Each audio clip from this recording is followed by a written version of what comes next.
자, 3페이지에 수수료 보겠습니다. 제가 오늘 아침에는 사실은 1시간 여러분도 시험 치는 거 착각을 해가지고 그럼 1시간 늦게 시작하죠, 그죠? 느긋하게 왔습니다. 오다 보니까 오늘 시험이 아니다. 보통 1시간 정도 일찍 오니까 다행히 늦진 않았는데 자천됐으면 큰일 날 뻔했어요. 자, 수수료라는 거 한마디로 도장 찍어서 받는 거 수수료 낸다, 그죠? 그래서 하는 수수료 내는 게 등록 신청할 때, 등록증 재교부 신청할 때, 본사무소 설치 신고할 때 신고 필증이라 적어놨는데 이름 바뀌어줘죠. 신고 확인서 재교부 신청할 때, 시험 응시할 때, 자격증 재교부 신청할 때 한마디로 도장값이다 이래 보시면 돼요. 자, 그런데 그러면은 도장 찍어서 받는 거 말고는 수수료 내는 게 없다 이래 보시면 되죠. 그런데 이게 문제가 나오지는 않을 건데 우리 사무소 이전 신고 받았어요. 등록증을 재교부하여야 한다. 재교부하여야 한다 하는 말은 도장 찍어서 내줘야 되죠. 그래서 거기에는 사무소 이전 신고했을 때 수수료 내라는 규정은 없는데 그 사무소 이전 신고하는 서식에 보면은 등록증 재교부 신청에 준해서 수수료 내라고 되어 있어요. 한마디로 도장 찍어서 받는 것은 도장값 수수료 내야 된다. 그런데 하나 조심해야 되는 게 등록 신청할 때 수수료 내지 등록증 교부 받을 때 수수료 내는 것 아니죠. 무슨 말이냐면은 자, 이 수수료는 우리 동전으로 내도 됩니까? 지폐로 내야 됩니까? 동전으로 내면은 안 받는다 그랬죠. 지폐로 내도 안 받습니다. 공무원에게 현금을 주는 것은 뇌물이죠, 그죠? 그럼 이 수수료는 수입인지나 수입정지로 내요. 국세하고 관련된 것은 수입인지로, 지방세하고 관련된 것은 수입정지로. 그러면은 등록 신청할 때 수입정지 사가지고 같이 제출합니까? 등록증 받을 때 앞에서 수입인지 사고 자기가 침발라서 붙여서 가져갑니까? 신청할 때 같이 내겠죠. 왜 등록증 교부 받을 때가 아니고 등록 신청할 때 수수료 낸다. 자, 그런데 거기에 5번에 시험 응시할 때는 예외가 있다 그러죠. 우리 시험 실시권자는 원칙적으로 시도지사인데 예외적으로 국토교통부 장관이 직접 시험을 시행할 수도 있다. 국토교통부 장관이 이거 말고 이건 제가 다른 이야기 착각을 했어요. 자, 시험 응시할 때 자, 수수료 내는데 시험 응시할 때 이 수수료가 자, 원래 수수료가 얼마인가는 모르죠. 얼마인가는 모른다는 말은 우리 시험 범위가 아니다, 그죠? 원칙은 지방자치단체 조례에 따라 수수료 냅니다. 그러면은 이 부분에서 어떤 내용을 봐야 되느냐면은 우리 시험 범위는 공개사법, 대통령령, 국토교통부령이 시험 범위예요. 그래서 지문에 대통령령이 정하는 바에 따라 어떻게 한다, 국토교통부령이 정하는 바에 따라 어떻게 한다 하면은 그 대통령령, 국토교통부령을 가로치고 없다고 생각하고 그냥 넘어가세요. 그거 틀리게 한 번도 안 나왔습니다. 대신에 대통령령이나 국토교통부령 절대 들어가면 안 되는 게 3개가 있어요. 첫 번째가 수수료 내는 것은 우리 시험 범위가 아니죠. 그래서 이거는 지방자치단체 조례에 따른 수수료. 또 하나가 우리 중개보수 계산할 때 주택과 주택으로 구분하는데 주택은 시도 조례입니다. 그 다음에 협회에서 지부나 지회를 설치하는 것은 정관이 정하는 바에 따라 요 3개는 대통령령, 국토교통부령 들어가면 안 된다. 열어보세요. 그러니까 수수료 내는 것은 원칙적으로 지방자치단체 조례에 따른 수수료 내는데 그래서 5번에 시험 응시할 때 예외가 있다 하는 말은 자, 시험 실시권자는 원칙적으로 시도지사인데 예외적으로 국토교통부 장관이 직접 시험을 시행할 수도 있다. 국토교통부 장관이 직접 시험을 시행하는데 지방자치단체 조례에 따른 수수료 받는다. 이거는 말이 안 되죠. 그럴 때는 국토교통부 장관이 결정 공고하는 수수료입니다. 자, 그 다음에 5번하고 6번 시험 응시하고 자격증 재교부 신청하는 것을 누구에 위탁했을 때는 위탁받은 자가 위탁한 자의 승인을 얻어서 결정 공고하는 수수료입니다. 자, 근데 수수료 도장 찍어서 받는 거라 하더라도 수수료 안 내는 게 2개가 있죠. 시험 합격했어요. 최초로 자격증 교부 받을 때 요거는 수수료 안 냅니다. 요거는 시험 응시하는 수수료 포함되어 있어요. 지정 신청할 때도 수수료 내는 규정은 없다, 그죠? 자, 그 다음에 챕터 9에 종별 변경에. 자, 종별 변경은 원칙은 개설 등록 신청서를 다시 제출하여야 된다. 대신에 이미 제출한 서류 중 변동이 없는 서류는 제출하지 아니할 수 있고 등록증은 반납해야 되죠. 새로 받을 거니까. 자, 근데 포인트 1 조금 이따가 보시고 그 밑에 2번에 등록증 재교부 신청. 자, 등록증 재교부 신청하는 게 등록증이 훼손되거나 멸실됐다. 법인은 대표자가 사망했다. 이런 것도 재교부 신청인데 여기 문제가 나오는 것은 아니고 핵심은 기재상 변경이에요. 기재상 변경이란 말이 대구 공개사 사무소에 있는 것을 세대구 공개사 사무소라고 이름을 바뀌었다. 이거는 등록 신청서를 다시 제출하는 게 아니고 등록증 재교부를 신청한다. 그 다음에 또 하나가 포인트 3에 중개인이 공인중개사 기업공개사로 종별 변경하고 동일 등록 관청 내에서 업무를 계속하려는 경우 이거는 등록증 재교부를 신청하는 거예요. 그러면은 자, 구분하는 게 등록 신청서를 다시 제출하는 거하고 등록증 재교부 신청하는 것을 한마디로 어떻게 구분하냐면은 자기 등록번호를 그대로 쓸 수 있으면은 등록증만 새로 달라. 등록증 재교부 신청이야. 등록번호가 새로 나와야 될 것 같으면 처음부터 신규 등록 신청서를 다시 제출한다. 그러면은 대구 공개사 사무소에 있는 것을 세대구 공개사 사무소로 바꾼다. 자기 등록번호 그대로 쓰면 되죠. 그러니까 이럴 때는 등록증 재교부를 신청한다. 한마디로 등록번호를 그대로 쓸 수 있느냐, 등록번호가 처음부터 나와야 되느냐, 요거 두 개 가지고 구분하세요. 그러면은 거기에서 중개인이 공인중개사 기업공개사로 종별 변경하고 동일 등록 관청 내에서 업무를 계속한다. 이거는 등록증 재교부 신청이죠. 이것도 종별 변경은 종별 변경이죠. 위 종별 변경할 때는 원칙은 등록 신청서를 다시 제출하는데 중개인이 공인중개사 기업공개사로 종별 변경하고 동일 등록 관청 내에서 업무를 계속한다. 이거는 등록증 재교부 신청이죠. 그러니까 종별 변경한다 하더라도 원칙이 등록 신청서를 다시 제출하는 거지 반드시 등록 신청서를 다시 제출하는 것은 아니다. 그 말이에요. 자, 챕터 9에 협회 통보하는 것. 자, 협회 통보하는 게 주로 한 지문으로 한 번씩 나왔습니다. 주로 맞는 지문으로 나왔는데 한 문제로 해가지고 한 2, 3년 전에 나온 적이 있었어요. 협회 통보하는 게 한마디로 하면은 행휴 이등분고. 굳이 외울 필요는 없습니다. 행정 처분했을 때 그럼 등록관청에 통보하니까 등록 취소나 업무 정지 그러면은 첫 번째 봐야 되는 게 자격 취소나 자격 정지는 등록관청이 하는 거는 아니죠. 그죠? 이거는 통보하는 것은 아니다. 그럼 등록 취소 줬다. 기업공개에서 없어졌어요. 업무 정지 줬다. 잠시 없어졌죠. 휴업, 폐업, 재개업, 휴업기간 변경 신고 잠시 없어졌거나 새로 생겼죠. 그다음에 등록증 교부했다. 새로 생겼어요. 분사무소 설치 신고받았다. 한 명 새로 생겼죠. 고용관계 종료 신고받았다. 한 명 새로 생기거나 없어졌죠. 한마디로 협회 통보하는 것은 중개업하고 관련되는 사람이 늘어났느냐 줄어드느냐 이거 통보하는 거죠. 그러면은 아까 대구 공개사 사무소 있는 것을 세대구 공개사 사무소로 한다. 등록증 재교부 신청이죠.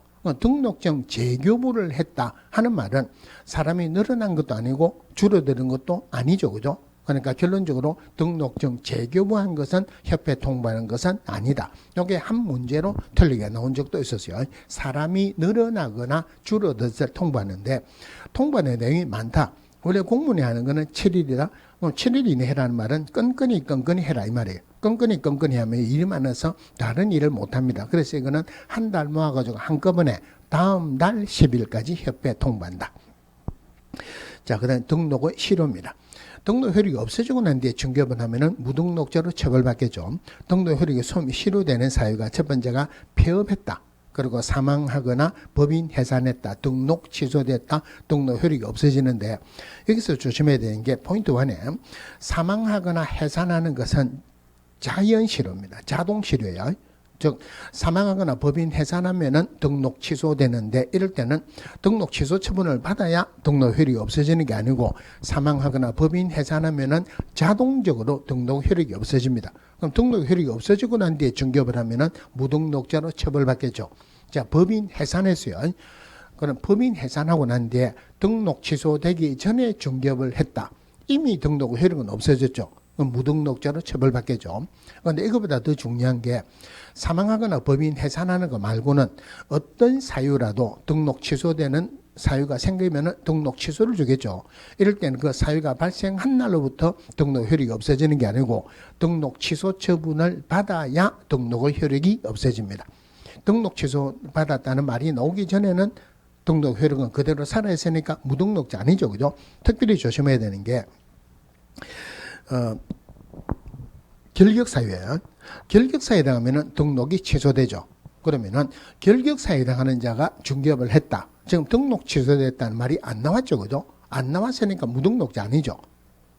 결격사유에 해당하는 기업공개사가 중개업을 했다. 절대 무등록자 아니다. 등록 취소 처분을 받아야 등록 효력이 없어집니다. 이거 같이 보셔야 되는 게 밑에 무등록자인데, 자, 무등록자 우리 법에 딱 4명이 있어요. 첫 번째가 등록 안 하고 중개업을 했다.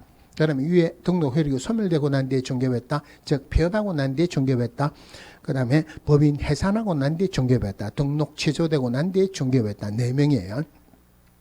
여기서 첫 번째가 등록 안 하고 중개업했다 하는 부분에서 자, 등록 신청을 했습니다. 그러면 7일 내 등록하고 7일 내 통지한다 그랬죠.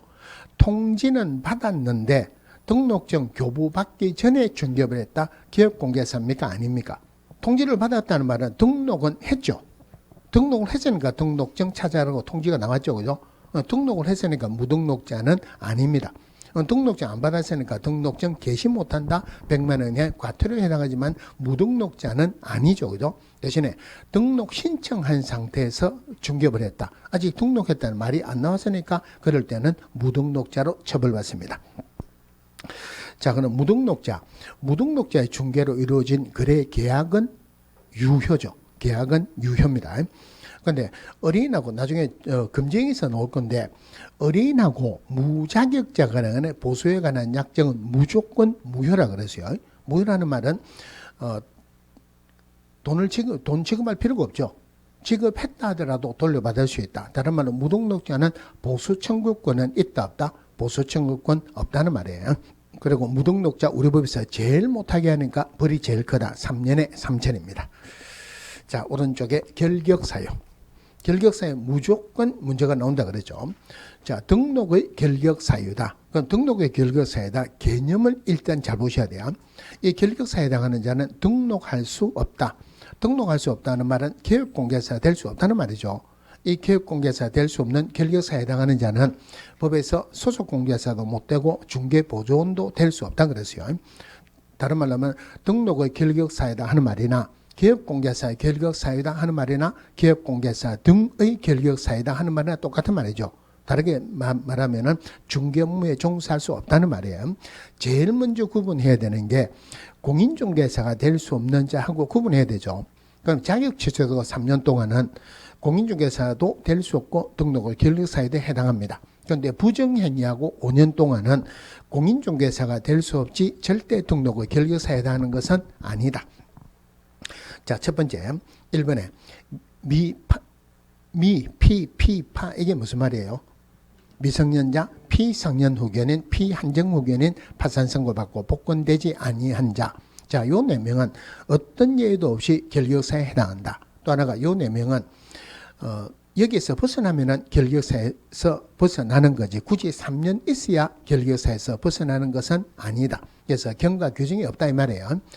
그런데 여기서 틀린 답은 어떻게 나왔냐면은 피성년 후견인, 피한정 후견인은 결격사에 해당하는데 피특정 후견인은 결격사유하고 아무 상관이 없습니다. 또 하나가 파산 선고받고 복권되지 아니한 자 결격사에 해당하는데 개인 회생 신청 중에 있는 자로서 법원의 인가 여부가 결정되지 아니한 자 이렇게 틀리게 나는데 개인 회생 중에 신청 중에 있는 자 결격사유하고 아무 상관이 없어요. 자, 나머지는 공통점이 업무 정지받았다, 자격 정지받았다, 집행유예 받았다, 기간이 있죠. 기간이 있는 것은 기간 동안이 결격사유고 기간이 없는 것은 3년 동안이 결격사유다. 그래서 이번에 금고 이상의 형을 선고받고 집행이 종료되거나 또는 면제된 날로부터 3년이 경과되지 아니한 자 결격사유예요.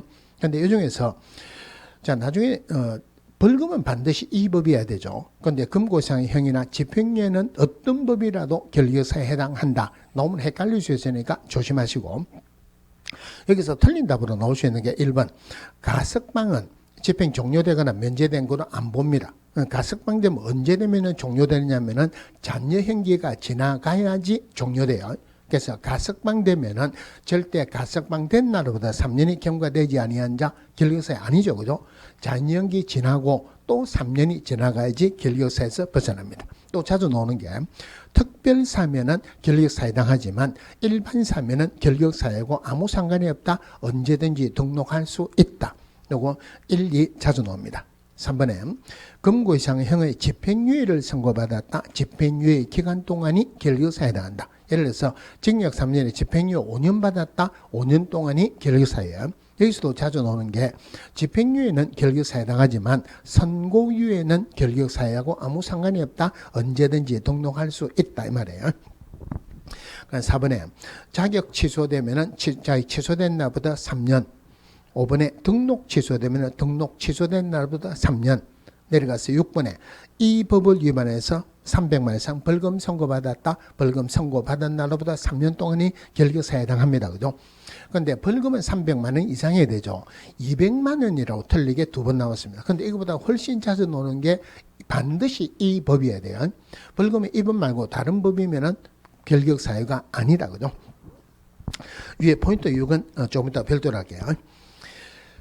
자, 포인트 6이 두 개네요. 6번 밑에 포인트 6이 반드시 이 법을 위반해서 300만 이상 돼야지 결격사유에 해당한다. 그러면은 자주 나오는 부분이 고용인 부분에서 이 부분이 자주 나옵니다. 자, 기업공개사가 자기 자신의 행위로 이 법을 위반해서 300만 이상 벌금 선고받으면 결격사유에 해당하죠. 대신에 고용인 때문에 양불규정으로 벌금 받았다. 이것은 결격사유로 안 봅니다. 즉 양불규정으로 벌금 받은 거 가지고는 등록 취소는 안 준다는 말입니다. 7번에 자격 정지 받으면 자격 정지 기간 동안 지문에 어떻게 나왔냐면은 예를 들어서 3월 5일 날 자격 정지를 받았다. 몇 개월이라고 안 나왔어요. 이 사람이 12월 5일 현재 결격사유에 해당한다 안 한다? 자격 정지는 최고가 6개월이죠. 그러니까 6개월 넘어갔으니까 결격사유에서 벗어나죠. 자격 정지 받으면은 자격 정지 기간 동안 결격사유에 해당하고 업무 정지 받고 폐업한 자로서 업무 정지 기간이 경과되지 아니한 자.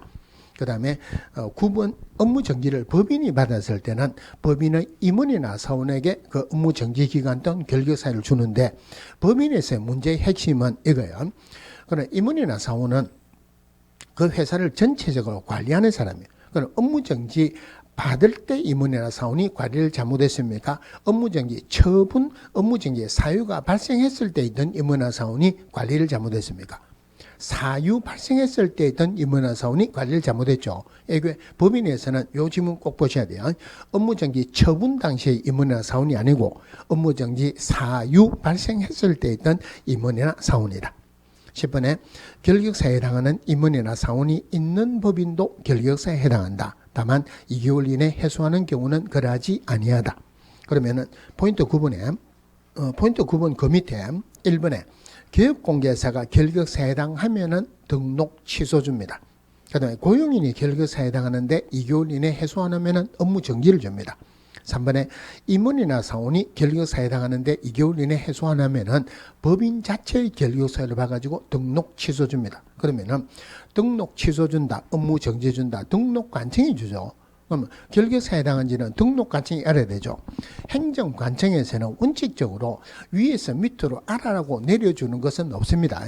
그러면 국장이나 시도지사가 결격사유에 해당한다고 해서 등록 관청에게 이 사람 결격사유에 해당한다고 알려주는 거 없다 그랬죠. 그러면 결격사유에 해당한지는 누가 알아야 된다? 등록관청. 그래서 여기는 절대 국장이나 시도지사 들어가면 안 되고 등록관청이 결격사유에 해당하는지 여부를 관계기관이 조회할 수 있다.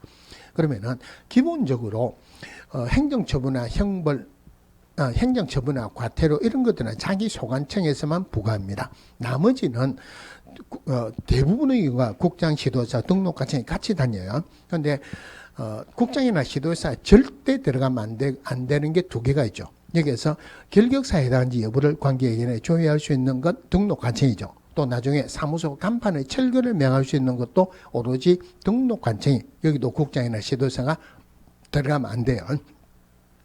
자, 근데 거기에 포인트 9에 등록 취소되면 3년간 결격사에 해당한다. 중요한 예외가 있어요. 자, 사망하거나 법인 해산했다. 등록 취소주죠. 그죠? 이거는 잘못했기 때문에 등록 취소 주는 건 아니니까 결격사유로 안 봅니다. 두 번째가 등록 기준이 미달됐다. 자, 등록 기준 미달하면 행정처분 뭐 받습니까? 상대 취소죠. 자, 여러분들 행정처분 중에서 상대 취소가 사실은 단일 문제로서는 제일 작게 나오는데 문제가 나오면 여러분들 외울 게 많아요. 그러니까 이거는 다 못 외운다 하더라도 상대 취소에 반드시 나오는 것만이라도 별도로 오세요. 반드시 나오는 거 금쟁이 상대 취소입니다. 그 다음에 거래계약서에 거래금액 등 거래 내용을 거짓으로 기재하거나 서로 다른 2개 이상의 거래계약서를 작성했다. 상대 취소 지문에 꼭 나옵니다. 그 다음에 보증 설정 안 하고 중개했다. 그 다음에 박스 안에 자주 나오는 게 등록 기준이 미달됐다. 이거 상대 취소예요. 예, 요거 나오는 것만이라도 별도로 받으세요. 그럼 등록 기준 미달했다. 1년에 2번 위반하면은 등록 취소주죠. 그죠? 분명히 잘못했기는 잘못했지만 등록 기준 미달로 등록 취소주 가지고 3년 동안 중개물 못하게 한다는 게 너무 가혹하다는 말이에요. 그러니까 이거는 한마디로 봐준다는 말이에요. 그래서 1번, 2번은 효과가 똑같습니다. 사망하거나 법인 해산했다, 등록 기준 미달했다. 요 두 개로 인해 가지고 등록 취소됐을 때는 애당초 결격 사유로 안 봅니다. 등록 기준만 보완하면은 언제든지 등록할 수 있다 이 말이에요. 다른 게 세 번째인데 결격 사유예요. 결격 사유에 해당하면 등록이 취소되죠. 그럼 결격 사유로 등록 취소됐을 때는 우리가 공부하는 결격 사유 기간 자체가 결격 사유지 등록 취소된 날부터 3년이 결격 사유가 아니다 이 말이에요. 예를 들어서 교육공개사 되고 난 뒤에 파산 선고 받았어요. 그러면은 결격 사유에 해당하죠. 그럼 등록이 취소됩니다. 그럼 이럴 때는 복권될 때까지 중개물을 못합니까? 3년 동안 못합니까?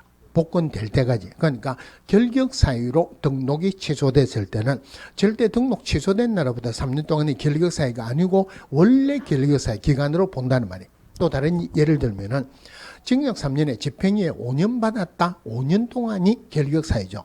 등록이 취소됩니다. 이럴 때는 집행유예 기간 5년 동안 중개물을 못하는 거지 등록 취소된 날부터 3년 동안 못하는 것은 아니다. 이 부분에서 주로 지문에 나오는 게 자격 취소로 등록 취소되었다. 그러면은 자격 취소되면 원래 자격 취소된 날부터 3년 동안이 결격사유죠. 자격 취소로 등록 취소된 자는 절대 등록 취소된 날부터 3년 동안의 결격사유가 아니고 원래 결격사유인 자격 취소된 날부터 3년 동안이 결격사유다 이 말이에요. 똑같은 문제로 이 법을 위반해서 300만 이상 벌금 선고받았다. 3년 동안 결격사유죠. 그럼 등록이 취소됩니다. 그럼 이럴 때는 등록 취소된 날부터 3년 동안의 결격사유가 아니고 원래 결격사유인 벌금 선고받은 날로부터 3년 동안의 결격사유다. 이 부분이 문제가 나온 결격사유에서 제일 어려운 부분이에요. 같은 3년이니까 헷갈리라고 하는 겁니다. 자, 오른쪽에 분사무소 볼게요. 자, 기업공개사는 사무소 2개 이상의 사무소 둘 수 없다 그랬죠. 예외적으로 법인인 경우에만 등록가치 신고하고 분사무소 둘 수 있다. 개인인 기업공개사 분사무소 주게 되면은 이중사무소로 처벌받습니다. 자, 법인인 기업공개사만 분사무소 둘 수 있는데 이 분사무소는 시군구별로 둘 수 있다. 대신에 한 시군구에 사무소 2개는 절대 못 들어가요. 그러니까 분사무소는 주사무소 소재지 시군구를 제외한 시군구별로 설치할 수 있대 시군구당 한 개수를 초과할 수 없다. 종종 시도별로 둘 수 있다라고 틀리게 나옵니다. 시군구죠, 그죠? 또 하나가 주사무소 소재지 시군구를 포함한 이러면 안 되죠. 그럼 주사무소 소지 시군구에는 주사무소도 있고 분사무소 있으니까 2개가 들어가죠, 그죠? 그래서 모든 시군구에 분사무소를 둘 수 있는 것은 아니다. 주사무소 소지 시군구에는 못 들어갑니다. 자, 업무 지역은 우리 법에 규정이 없습니다. 규정이 없으니까 제한을 안 한다. 정구입니다. 자, 분사무소 설치 신고할 때 들어가는 서류가 등록 신청할 때 들어가는 사실사자에서 사진 대신에 보증 설정 서류가 들어갑니다. 실무교육은 자, 그러면은 들어가는 서류가 실무교육 받은 확인서, 사무소 확보 서류, 그리고 자격증사본은 안 들어가죠. 공무원이 확인할 수 있으니까 자격증을 발급한 시도에서 확인 요청하면 되죠. 그리고 보증 설정 서류가 들어간다. 자, 중요한 부분이에요. 등록 신청할 때는 절대 보증 설정 서류가 들어가는 건 아니다. 그죠? 분사무소 설치 신고할 때 보증 설정 서류가 들어갑니다. 나중에 별도로 말씀드리겠지만은 분사무소는 절대 업무 개시 전까지 보증 설정해야 된다. 요래 들어가면 안 되죠. 그죠? 분사무소 설치 신고할 때 들어가야 돼요. 그러면은 들어가는 서류가 사실사지에서 사진 대신에 보증 설정 서류가 들어간다. 요 들어가는 서류가 분사무소 설치 요건이에요. 요 중에서 사람하고 관련된 것은 분사무소 책임자 규정만 있다. 이래 보시면 돼요. 그러면 실무교육 받았을 것, 분사무소 책임자는 실무교육을 받았을 것. 자격증 사본이 들어가는 건 아니지만은 자격증 있어야 된다. 즉 분사무소 책임자는 자격증 있을 것, 분사무소 책임자는 공인중개사일 것. 자주 나오는 부분이 특수법인의 분사무소 책임자는 공인중개사가 아니어도 된다 그랬어요. 자, 그 다음에 포인트 2 했고, 포인트 3, 보증 설정 서류를 제출해야 된다. 업무 개시 전까지 보증 설정하는 것 아니다. 그죠? 포인트 4에 분사무소와 관련된 모든 것은 등록관청해야 한다. 등록관청은 주사무소 소재지 시군구청장이죠. 요 지문만 알더라도 한 문제는 반드시 맞습니다.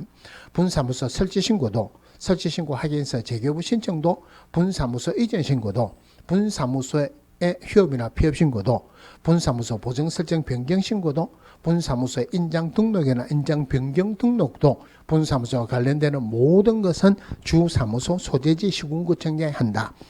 자, 근데 구분해야 되는 게 있어요.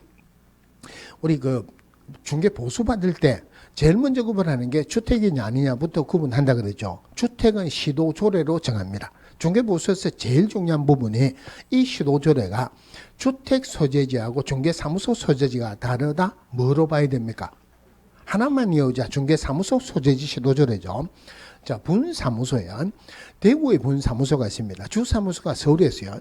대구에 있는 분사무소는 대구조례를 잘 알겠습니까? 서울조례를 잘 알겠습니까? 대구조례를 잘 알겠죠. 그래서 분사무소는 주사무소가 아니고 분사무소 소재지 시도조례. 돈을 받는 것은 분사무소 소재지 시도조례인데 분사무소와 관련된 모든 행정적인 절차는 주사무소 소재지 시군구청장이 한다. 구분하시고. 그럼 5번에 등록관청에 설치신고한다. 설치신고받은 등록관청 주사무소 소재 시군구청장은 내주는 게 7일이죠. 7일 내 신고 확인서를 교부하고 난 뒤에 지체 없이 분사무소 소재지 시군구청장에 통보한다. 이렇습니다. 틀리게 나올 건 없고. 자, 6번에 분사무소별로 업무정지 처분할 수 있다. 봐야 되는 게 3개가 있어요. 업무정지는 하여야 한다가 아니고 할 수 있다죠. 요거 하나. 업무정지는 원래 등록관청이 주는 거죠. 자, 법인에서는 주사무소 소재지 시군구청의 등록관청이에요. 그래서 분사무소의 업무정지를 분사무소 소재지 시군구청장에 줄 수 있는 게 아니고 등록관청이 분사무소별로 업무정지 처분할 수 있다. 세 번째가 분사무소는 설치 신고했지 등록한 거는 아니죠. 등록을 안 했는데 등록 취소 줄 수는 없다. 요거 봐야 되는 게 3개가 있습니다.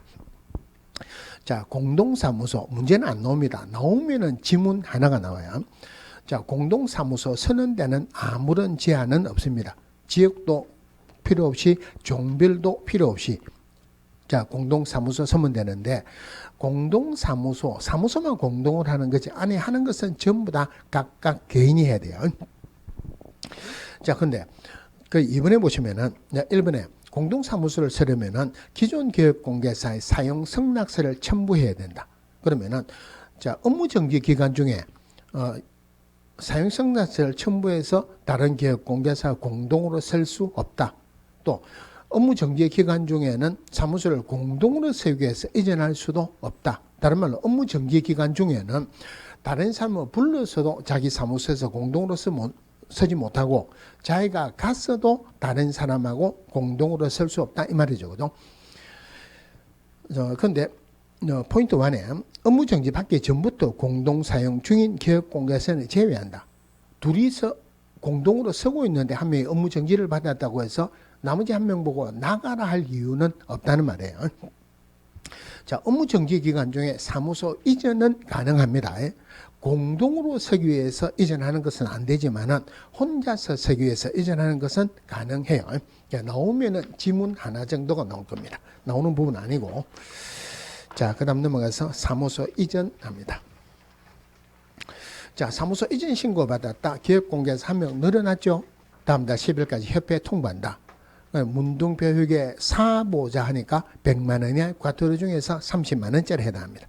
자, 사무소 이전 신고는 이전 후 10일 이내 이전 후의 등록가치에 신고한다.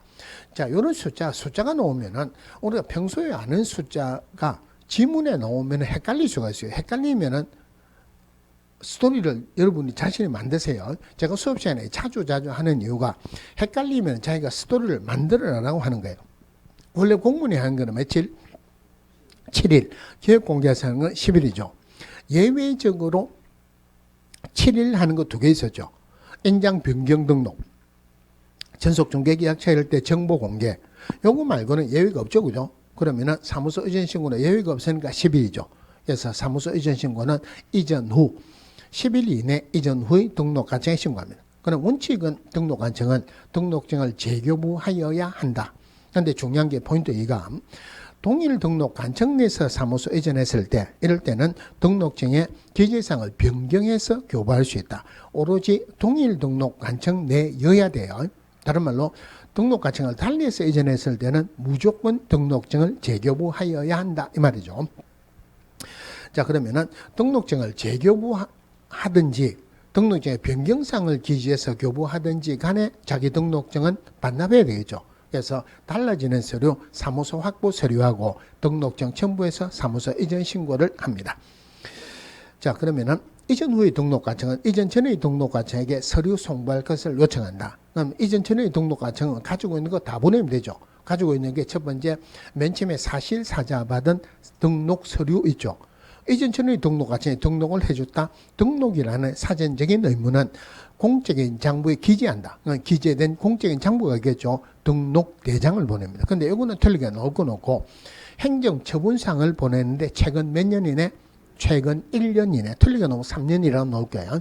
최근 1년 이내 행정처분상을 보내고 행정처분이 진행 중이라면 그 관련 서류도 같이 보낸다. 여기에서 또 틀리게 자주 나오는 게 이때 행정처분은 이전 후의 등록관청이 이를 행한다. 이런 이전 전의 등록관청이 이를 행한다라고 틀리게 자주 나왔어요. 그런데 분사무소 이전했을 때는 주사무소 소재지 시군구청장이 등록관청에 신고하니까 분사무소 이전했을 때는 서류 송부할 것을 요청한다는 말이 없죠. 그죠?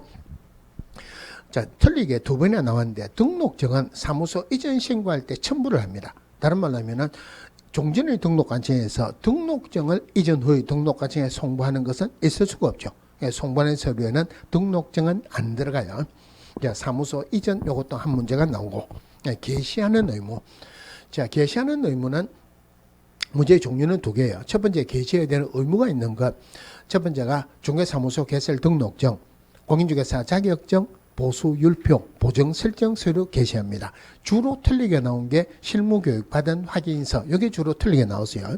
또 하나가 2번이나 틀린 답으로 나온 건데 사업자 등록증. 사업자 등록증은 물론 게시를 해야 되지만 공인중개사법에서 게시해야 되는 의무가 있는 것은 아니다. 게시하는 의무. 또 하나가 여기서 원본으로 규정된 것은 등록증, 자격증 2개밖에 없죠. 물론 자격증은 기업공개사 자격증뿐만 아니고 소속공개사 자격증 원본도 포함합니다. 게시 의무를 위반했다. 문둥표 휴게사보자 하니까 100만 원의 과태료 중에서 30만 원짜리입니다. 자, 사무소 명칭. 자, 사무소 명칭 부분하고 표시 광고하는 부분에서 합해서 2문제는 나올 거예요. 이거 어려운 부분 아닙니다. 자, 첫 번째. 기업공개에서는 공인중개사 사무소 또는 부동산 중개라는 문자를 사용하여야 한다.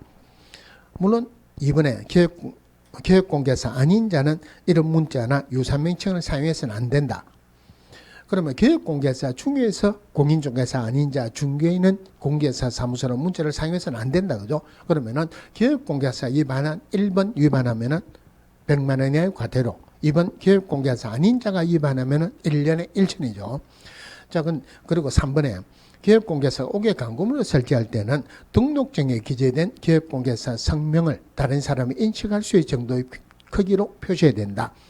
법인인 경우는 법인의 대표자 생명 표기하죠. 핵심은 분사무소예요. 분사무소는 절대 법인의 대표자 생명 표기하는 거 아니죠. 분사무소 책임자 생명을 표기하는데 등록정에는 분사무소 책임자 생명이 안 들어간다 그랬죠. 분사무소 설치 신고할 때 등록증이 안 들어갑니다. 그래서 신고 확인서에 기재된 분사무소 책임자 생명을 표기해야 된다. 핵심 분사무소. 두 번째 힘이 우리 법에서 옥외 광고물을 설치해야 되는 의무는 없습니다. 자, 그러면 요거 위반했다. 위에 1번, 2번, 3번 위반했다. 전부 다 포함해가지고 등록관청은 간판의 철거를 명할 수 있다. 거기에서 원래 2번 기업공개사 아닌 자는 등록관청 소관이 아니죠. 그죠? 그래도 중간에 있어가 빼기가 곤란하니까 이거 기업공개사 아닌 자가 공개사 사무소, 부동산 중개 또는 유사명칭을 쓴다 하더라도 등록관청 간판의 철거를 명할 수 있다. 맞는 말이에요. 콕 찍어서 틀리게 두 번이나 나왔습니다. 여기서 유사명칭 실제로 놓으면은 두 개 중에 하나예요. 발품 부동산 유사명칭이에요. 부동산 카페 유사명칭 실제로 판례가 나오는 거예요. 그거는 유사명칭에 해당한다. 자, 그러면은 기본적인 내용은 봤어요. 여기에서 조심해야 되는 게 이거 맞는 거 보세요. 기업공개사 사무소 명칭에 기업공개사 성명을 표기해야 된다. 사무소 명칭에는 공인중개사 사무소 또는 부동산 중개 요거 들어가면 되죠. 명칭에 꼭 성명이 들어갈 필요는 없다. 그죠? 요거 조심하시고 또 조금 이따가 나오는 표시 광고할 때 기업공개사 표시 광고할 때 꼭 들어가야 되는 게 중개사무소 명칭, 소재지, 연락처, 기업공개사 성명, 등록번호 요거 하고 옥외 광고물에 표시하는 거 구분하세요. 옥외 광고물에는 성명만 들어가면 되죠. 그럼 옥외 광고물에 연락처 들어가야 된다. 안 들어가야 된다? 안 들어가도 되죠. 등록번호도 안 들어가도 돼요. 그래서 표시 광고하는 거하고 옥외 광고물 설치하는 거 구분하시고 자, 표시 광고에 자, 기업공개사면 표시 광고할 수 있다. 그럼 기업공개사 아닌 자가 표시 광고하면은 1년에 1천이겠죠. 그럼 기업공개사 표시 광고할 때 꼭 들어가야 되는 게 중개사무소 명칭, 소재지, 연락처, 기업공개사 성명, 등록번호 들어갑니다. 물론 법인이라면은 대표자 성명 들어가죠. 포인트 2에 중개보존에 관한 사항을 명시해서는 안 된다. 소속 공개사에 관한 사항을 명시해서는 안 된다. 아니라는 것 조심하시고 물론 그 바로 위에 가로 안에 인터넷을 이용해서 표시 광고할 때는 앞에 5개 말고도 뭐 소재지, 면적, 가격 등도 포함을 해야 돼요. 이거 위반하면은 100만 원의 과태료죠. 그 다음에 4번에 인터넷 광고 시 추가하는 것 특별히 굳이 볼 필요가 없고 추택에 관한 구체적인 내용은 다 들어간다 이래 보시면 돼요. 자, 광고에 관한 구체적인 방법은 국장이 정해서 고시한다. 표시 광고하는 것, 광고하는 부분은 전부 다가 구체적인 방법은 국토교통부 장관이 정해서 고시한다. 자, 이래 보시면 되고 표시 광고할 때 중개보존에 관한 사항을 표시 광고하지 마라 그랬지 소속 공개사에 관한 사항을 표시 광고하지 말라는 규정은 없죠. 그죠? 자, 그 다음에 이거 같이 보셔야 되는 게 부당 표시 광고예요. 이 부당 표시 광고가 한마디로 미끼 광고, 과장 광고, 피해를 줄 우려가 있는 광고입니다. 그런데 부당 표시 광고하고 구분해야 되는 게 부동산 거래지에서 교란 행위할 때 부당 단체하는 거, 부당. 이 내용은 다른 내용이에요. 그러면은 자, 부동산 거래지에서 교란 행위는 한마디로 말하면 이거는 꼭 지문에 나온다 봐야 돼요. 부동산 거래지에서 교란 행위는 금지 행위로만 규정되어 있어요. 또 하나가 3년에 3천입니다. 그러면은 거래지에서 교란 행위에 들어가는 거 아닌 것 나올 수 있는 가능성이 제일 많은 게 기업공개사 아닌 자가 표시 광고했다. 1년에 1천이죠. 1년에 1천에 해당한다는 말은 부당 표시 광고, 부동산 거래지에서 교란 행위 아니죠. 그죠? 그 다음에 기업공개사 부당한 표시 광고했다. 즉 미끼 광고, 가장 광고, 피해를 줄 우려가 있는 광고는 500만 원 이하의 과태료예요. 500만 원 이하의 과태료에 해당한다는 말은 3년에 3천 아니죠. 거래지에서 교란 행위에 안 들어갑니다. 자, 그 다음에 이번에 이 부당 표시 광고하는지는 국토교통부 장관이 모니터링 할 수 있다. 핵심은 국장이. 자, 모니터링 결과 정보통신 서비스 제공자에게 어떤 조치를 요구할 수 있는데 합당한 사유 없이 조치 안 하게 되면은 그러면 국장이 줄 수 있는 벌은 행정처분으로서는 지정 취소 말고는 국장이 주는 건 없습니다. 형벌을 국장이 줄 수는 없죠. 그죠? 그럼 나머지는 과태료밖에 없죠. 국장이 준다는 말은 과태료 얼마 이하다? 500만 원 이하의 과태료입니다. 자, 모니터링 위탁하는데 위탁 기간에는 한국부동산원은 안 들어간다 그랬죠. 부동산원은 부동산 거래처에서 교란행위 신고센터 할 때 위탁하는 기간이에요. 모니터링에는 안 들어갑니다. 모니터링이 기본 모니터링, 수시 모니터링 두 개로 나눠지는데 기본 모니터링은 분기별로 하는 거고 수시 모니터링은 필요할 때 하는 겁니다. 기본 모니터링은 계획서는 매 12월 31일까지 국장에게 제출합니다. 자, 그러면은 기본 모니터링은 분기가 끝난 날보다 30일 이내 결과 보고서를 국장에 제출한다. 수시 모니터링이 필요할 때 하는 거니까 더 중요하죠. 빨리 해야 됩니다. 끝난 날로부터 15일 이내 국장에게 제출해야 돼요. 자, 그러면은 제출받은 국토교통부 장관이 직접 조사 조치하기가 곤란하니까 시도지사 및 등록관청에 조사 조치해라고 통보를 합니다. 그럼 시도지사 등록관청은 조사 조치를 완료하고 국장에게 통보를 받았기 때문에 국장에게 제출해야 되겠죠. 요거는 얼마 이내? 10일 이내입니다. 국장에게 제출한다.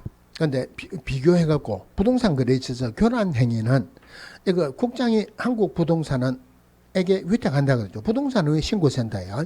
신고센터에서 시도지사 등록관청에게 조사 조치하라고 요구를 합니다. 그럼 시도지사 등록관청은 신고센터 한국부동산원에게 요구를 받았기 때문에 부동산원에게 제출한다. 요거 10일 이내죠. 그럼 부동산원은 받아가지고 국장에게 제출하는 것은 매월 10일까지. 그래서 요거 10일 이내 매월 10일까지 요 두 개 모니터링하고 신고센터 하는 거하고 두 개 구분을 하시고. 자, 그 다음에 간판 철거하는 거. 간판 철거하는 거는 뭐하고 구분해야 되냐면은 아까 우리 간판하고 관련된 거 위반하면은 등록관청은 간판의 철거를 명할 수 있다 그랬죠. 그거 구분해야 돼요. 지금 말하는 간판 철거하는 거는 스스로 간판을 철거하는 거예요. 한마디로 중개업 안 하거나 못하면 철거해야 되죠. 그럼 안 하거나 못한다. 쉽게 이야기하면 사무소 이전 신고 했어요. 사무소 이전 신고는 이전 후에 하죠. 사무소 이전 신고를 했다는 말은 사무소 이전했다 이 말이죠. 그러면은 이전 전의 사무소는 중개업 안 하니까 철거해야 돼요. 폐업 신고했다 안 하니까 철거해야 되고 등록 취소됐다 못 하니까 철거해야 되죠. 그러면은 간판 철거하는 거는 세 개죠. 사무소 이전 신고했다, 폐업했다, 등록 취소됐다. 자, 요거 첫 번째 봐야 되는 게 휴업이나 업무 정지는 영원히 안 하거나 못 하는 건 아니죠. 조금 이따 하는 거죠. 그죠? 좀 이따 하는 건데 돈 들여서 철거하고 돈 들여서 설치한다 말이 안 되죠. 휴업이나 업무 정지는 철거하는 거는 아닙니다. 두 번째 봐야 되는 게 자, 폐업했습니다. 장사 안 되는데 폐업하죠. 장사 안 될 것 같아 폐업하는 게 아니고 탈탈 털어먹고 난 뒤에 폐업하죠. 돈이 없죠. 돈이 없는데 돈 들어가지고 며칠 이내 철거해라. 절대 이런 말이 들어가면 안 되죠. 철거하는 거는 절대 구체적인 숫자가 들어가면 안 된다. 지체 없이 철거합니다. 두 번째 봐야 되는 거. 세 번째가 자, 지체 없이 철거 안 했다고 해서 등록관청은 간판의 철거를 명할 수 있다. 이런 말이 들어가면 안 돼요. 이거 들어가면 굉장히 어려운 지문입니다. 예를 들어서 폐업했다, 등록 취소됐다, 기업공개사 아니니까 등록관청 소관이 아니죠. 등록관청 소관이 아닌데 등록관청은 간판의 철거를 명할 수 있다. 들어가면 안 되죠. 그죠? 그래서 철거를 명할 수 있다. 들어가면 안 되고 대신에 지체 없이 철거 안 하면은 등록관청은 행정 대집행할 수 있다. 여기에 들어갑니다.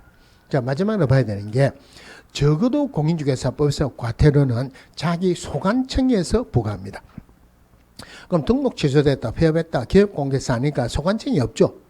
이거 위반했다고 해서 과태료 부과 대상이 되는 것은 아니다. 자, 그 다음에 업무 범위.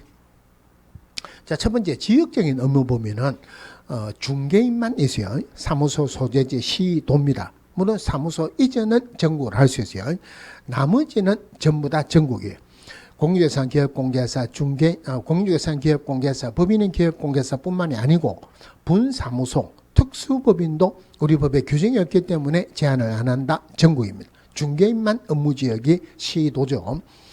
그런데 중개인이 부동산 거래 정보망에 가입하고 이를 이용해서 중개업을 하는 경우에는 부동산 거래 정보망에 공개된 관할구역 외의 것도 할 수 있다. 공개된 것은 관할구역 외 전국을 할 수 있다. 공개 안 된 것은 시도밖에 못하죠. 결론적으로 중개인이 부동산 거래 정보망에 가입한다고 해서 업무지역이 전국으로 확대되는 것은 아니다. 그런데 이런 질문들은 요즘은 잘 안 나옵니다. 중개인에 관한 부분은 잘 안 나옵니다. 자, 중개대상물에 대해서는 우리 법에서 규정이 없다. 제한을 안 하니까 어떤 계획공개사라도 어떤 중개대상물이라도 차이 없이 할 수 있습니다. 자, 중요한 부분은 겸업하거나 겸직하는 부분인데 개인인 계획공개사는 우리 법에 겸업에 관한 규정이 없습니다. 규정이 없다는 말은 제한을 안 하죠. 우리 법이나 다른 법에서 못하게 하는 거 말고는 전부 다 할 수 있어요. 대신에 법인인 기업공개사는 법 14조에서 규정된 업무만 할 수 있다. 그럼 할 수 있는 게 기업공개사니까 중개업할 수 있죠. 겸업할 수 있는 업무 첫 번째가 상업용 건축물 및 주택의 임대관리 등 부동산 관리 행할 수 있다. 임대관리를 할 수 있지 임대업을 할 수 있는 것은 아니다. 그죠?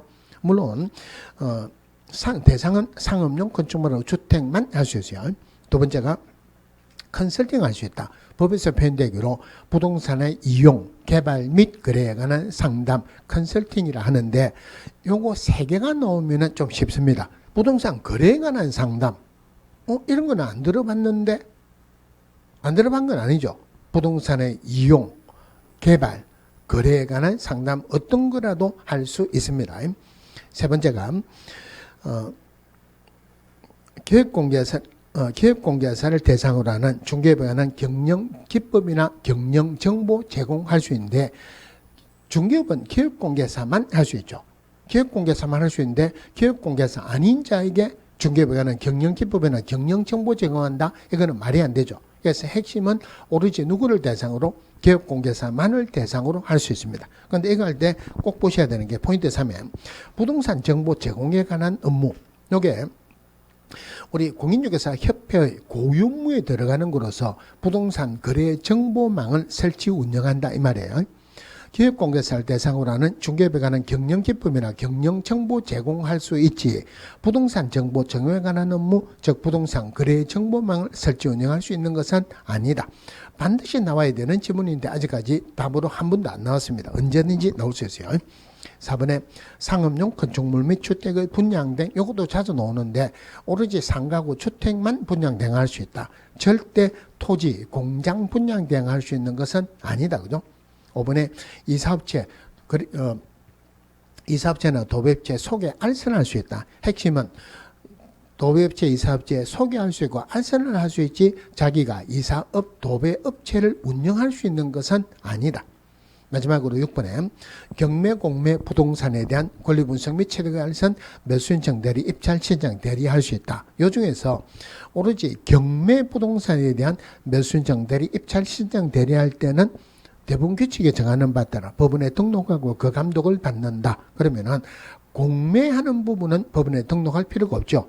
또 경매라 하더라도 권리분석 및 체득 알선은 법원에 등록할 필요는 없죠. 경매 부동산에 대한 매수 신청 대리, 입찰 신청 대리할 때만 법원에 등록합니다. 자, 포인트 7에 법인인 기업공개사 겸업을 할 수 있는 업무는 원칙적으로 개인인 기업공개사도 할 수 있습니다.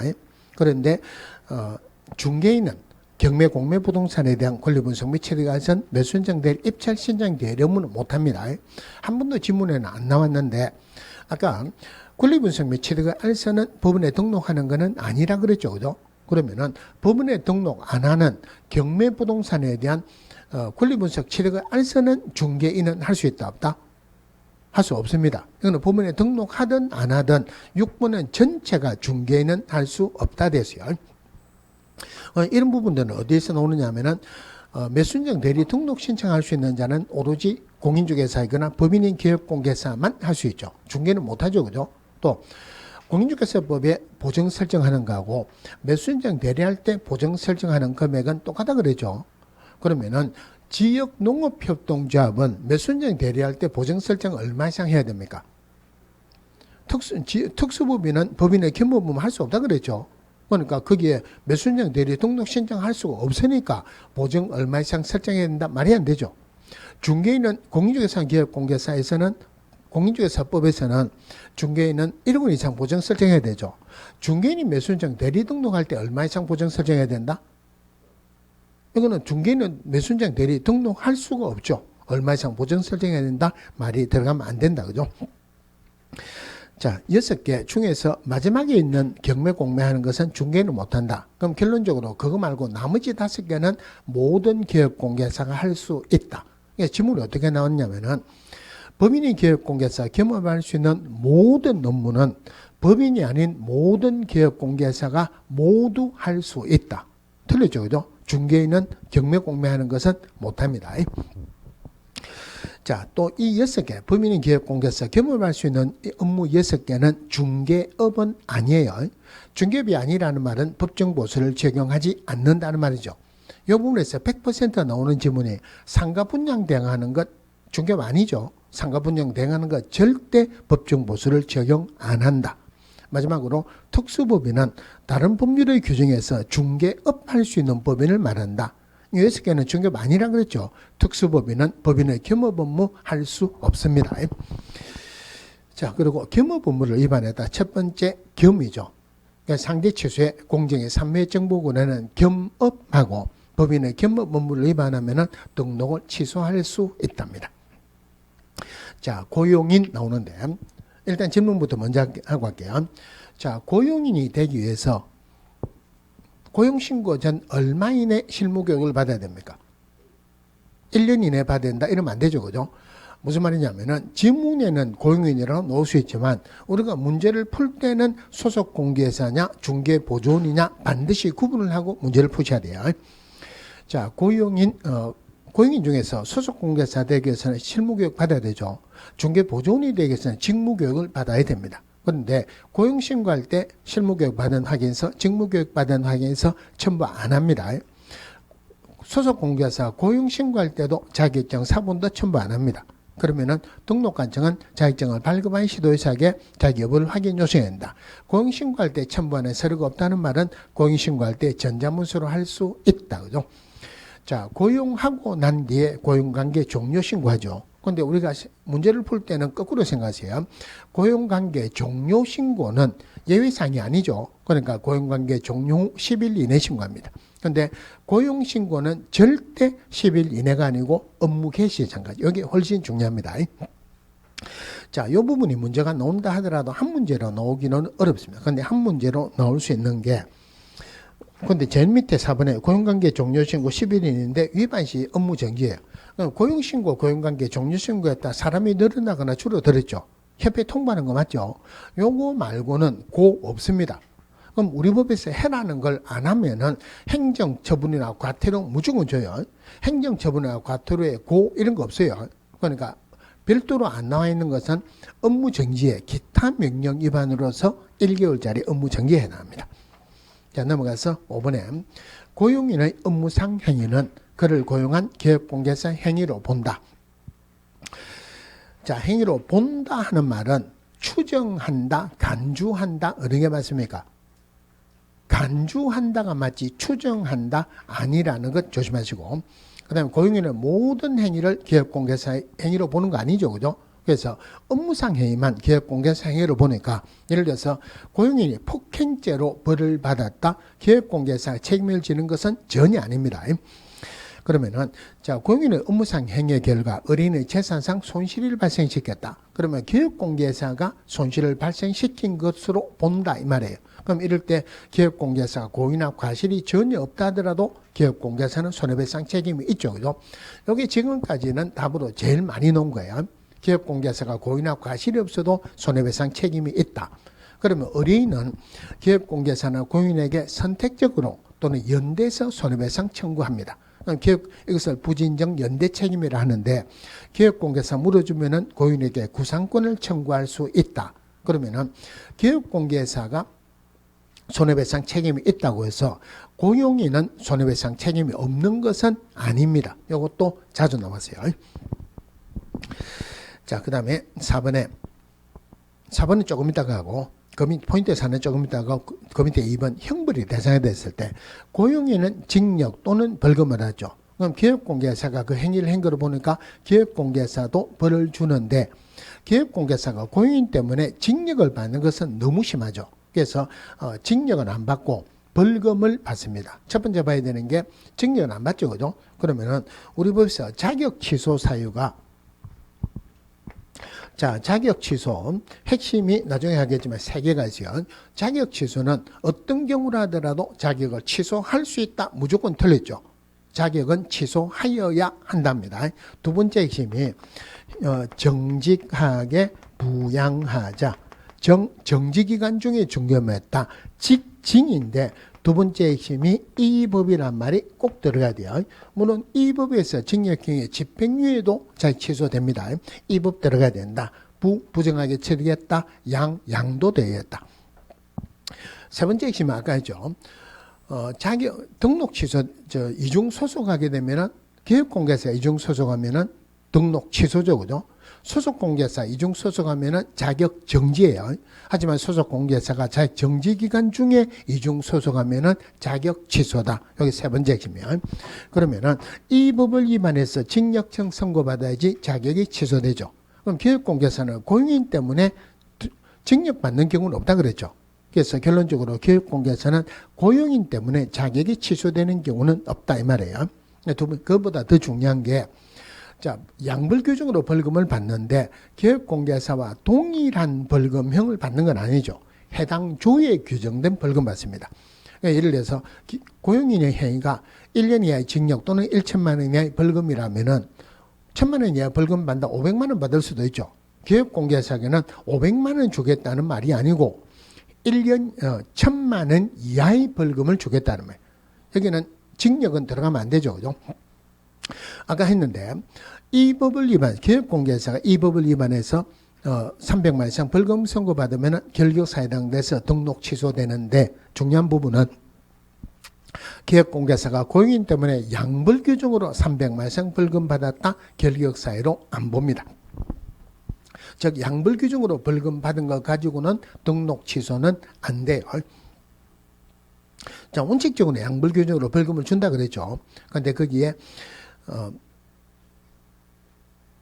포인트 7번에 기업공개사가 고용인의 행위를 방지하기 위해서 상당한 주의나 감독을 게을리하지 않았다면, 즉 주의나 감독을 잘했다면 벌금마저도 안 주겠다. 이거 주의나 감독을 잘해도 벌금 주겠다고 틀리게 두 번이 나왔어요. 주의나 감독을 잘하면 벌금은 안 준다 그랬죠. 요 지문이 나오고 난 뒤에 꼭 나와야 되는 지문인데 아직까지 안 나온 게 있어요. 그 위에 포인트 4에 보시면은 자, 고용인의 업무상 행위로 어린이 재산상 손실이 발생했다. 기업공개상 물어준다 그랬죠. 그런데 이럴 때 기업공개사가 주의나 감독을 잘 했다면 손해배상 책임은 있다 없다? 요거는 손해배상 책임은 있습니다. 주의나 감독을 잘하면 벌금 주지 마라 그랬지 손해배상 책임이 없는 것은 아니다. 또 하나 봐야 되는 게 아까 손해배상에 대해서 책임을 지면은 고용인에게 구상권 청구할 수 있다 그랬죠. 벌금은 양벌규정으로 받은 벌금은 구상권 청구가 안 됩니다. 또 벌금이 양벌규정이지 과태료는 양벌규정은 아니에요. 마지막으로 행정처분의 대상이 됐을 때 등록 취소나 업무정지 받을 행위를 누가 했다 하더라도 등록 취소나 업무정지는 기업공개사가 받죠. 소속공개사라면 자익 정지받을 수 있는데 중개보조는 등록도 안 했고 자익도 없으니까 중개보조는 행정처분 받을 내용은 전혀 없다. 다시 제일 위로 올라갔고 고용인의 업무상 행위는 그를 고용한 기업공개사 행위로 보는 거지 고용인의 모든 행위를 기업공개사가 책임을 지는 것은 아니다. 자, 또 하나가 고용인이 잘못하면 기업공개사 연대에서 책임을 지죠. 그런데 기업공개사 잘못했다고 해서 고용인이 책임을 지는 것은 아니다. 거기 포인트 7회죠. 기업공개사 업무상 행위는 고용인이 연대에서 책임을 지는 것은 아니다. 그죠? A가 잘못하면 엄마 뭐라 합니다. 엄마 잘못했다고 A 뭐라 하지는 안 하죠. 그래 생각하시면 돼요. 자, 챕터 23 인장 등록부터는 잠시 쉬다가 보겠습니다.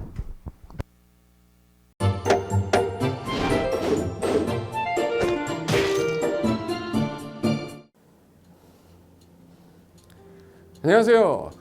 부동산 공법을 강의하는 고상철입니다. 자, 제가 이번 시간에 말씀드릴 건 뭐냐면 공인중개사를 여러분이 공부하시다 보면은 여러 가지 자료들, 뭐 OX 문제라든지 어떤 요약된 집약된 자료, 뭐 PPT 자료 이런 것들이 많은데 그 일일이 출력하다 보면 여러분들이 보관하고 하는데 불편함이 있어서 그런 것들을 좀 약간 또 해소도 하기 위해서 또 다른 사람들하고 커뮤니티도 뭐 할 수 있기 때문에 저희는 네이버 밴드라는 어플을 좀 활용할 건데요.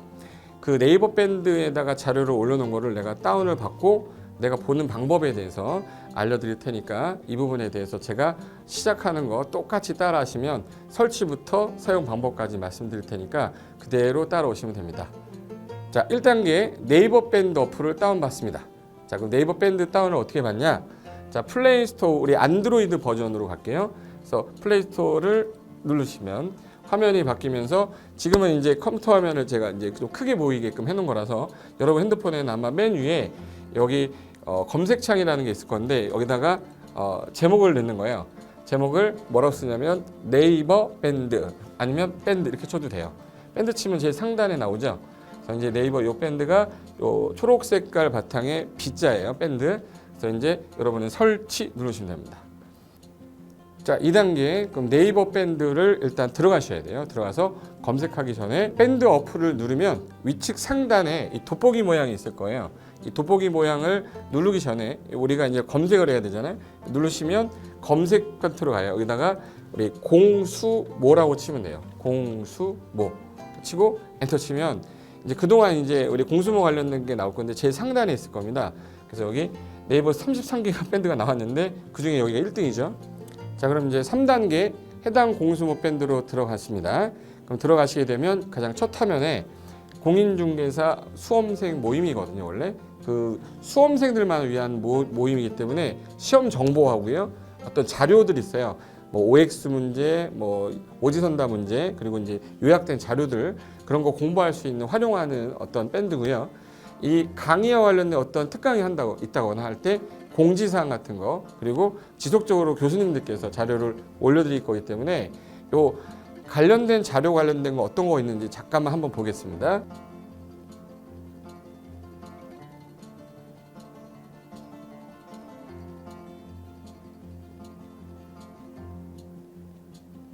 자, 그러면 4단계로 갈게요. 또 다른 꿀팁 하나 말씀드리겠습니다.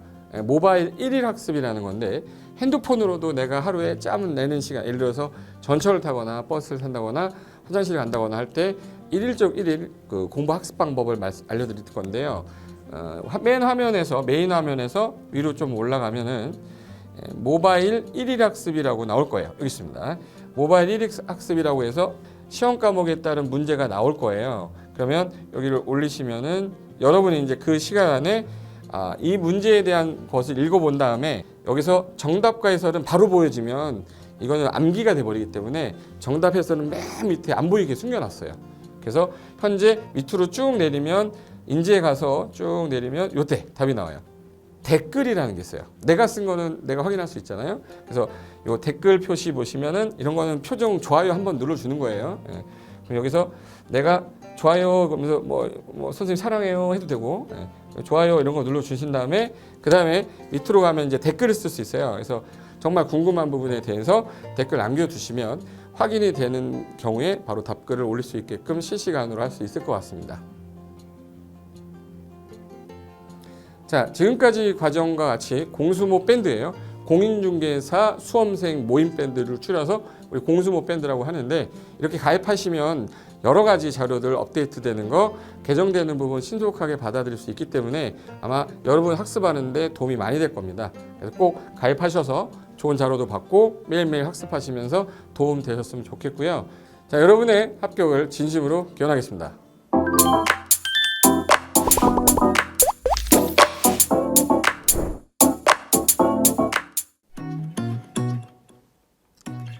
자, 안녕하십니까. 자, 이번에는 부동산 실무 일반인들이 어떤 도움을 받기 위한 관련된 밴드에 대해서 소개를 시켜드릴 건데요.